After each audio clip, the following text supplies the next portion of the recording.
Hi, ನಾನು ಫೇಡಿ Soja, beetroot ನ್ಯೂಸ್ನ founder ಮತ್ತು editor.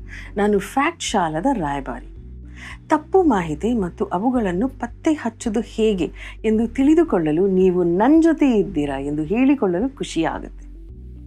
ಆನ್ಲೈನ್ನಲ್ಲಿ ಲಭ್ಯವಿರುವ ಮಾಹಿತಿಯ ಪ್ರಭಾವವನ್ನು ಗಮನಿಸಿದರೆ ನಾವು ಕೆಲವೊಮ್ಮೆ ವಿವರಗಳನ್ನು ಕಳೆದುಕೊಳ್ಳುತ್ತೇವೆ ಎಂಬುದು ಗೊತ್ತಿರುವ ವಿಚಾರ ಆಗಿದೆ. ತಪ್ಪು ಮಾಹಿತಿಯು ವಿಭಿನ್ನ ರೀತಿಯಲ್ಲಿ ಪ್ರಕಟವಾಗುತ್ತದೆ.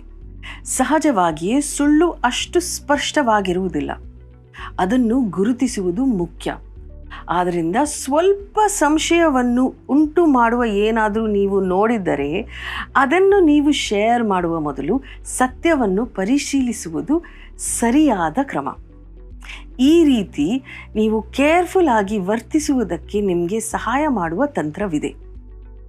ಮಾಹಿತಿಯನ್ನು ಶೇರ್ ಮಾಡುವ ಮೊದಲು ನಾವು 3 ಪ್ರಶ್ನೆಗಳನ್ನು ಕೇಳಬೇಕೆಂದು ಸ್ಟ್ಯಾನ್ಫರ್ಡ್ ಹಿಸ್ಟ್ರಿ ಎಡ್ಯುಕೇಷನ್ ಗ್ರೂಪ್ ಸಲಹೆ ನೀಡಿದ್ದಾರೆ. ಈ 3 ಪ್ರಶ್ನೆಗಳು ಹೇಗಿವೆ ನೋಡಿ.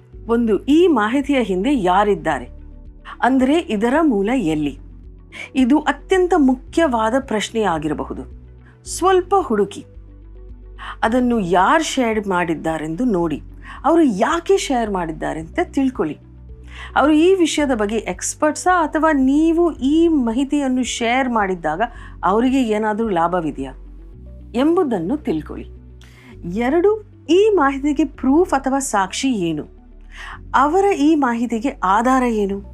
ಅದಕ್ಕೆ ಬೇಕಾದ ಲಿಂಕ್, ಅಫಿಷಿಯಲ್ ಸೋರ್ಸಸ್, ಅಧ್ಯಯನ, ಸರಿಯಾದ ಫೋಟೋ, ವಿಡಿಯೋ ಏನಾದರೂ ಅವರು ನೀಡಿದ್ದಾರಾ?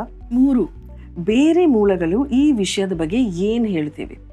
ವಿವಿಧ ಮೂಲಗಳಲ್ಲಿ ಈ ವಿಷಯ ಹೇಗೆ ರಿಪೋರ್ಟ್ ಆಗಿದೆ ಎಂಬುದನ್ನು ಗಮನಿಸಿ. ವಿವಿಧ ದೃಷ್ಟಿಕೋನದಲ್ಲಿ ವಿಷಯವನ್ನು ಗಮನಿಸುವುದರಿಂದ ನಮಗೆ ಅದಕ್ಕೆ ಸಂಬಂಧಿಸಿದ ಹೆಚ್ಚು ನಿಖರ ವಿಷಯಗಳು ಗೊತ್ತಾಗುತ್ತದೆ.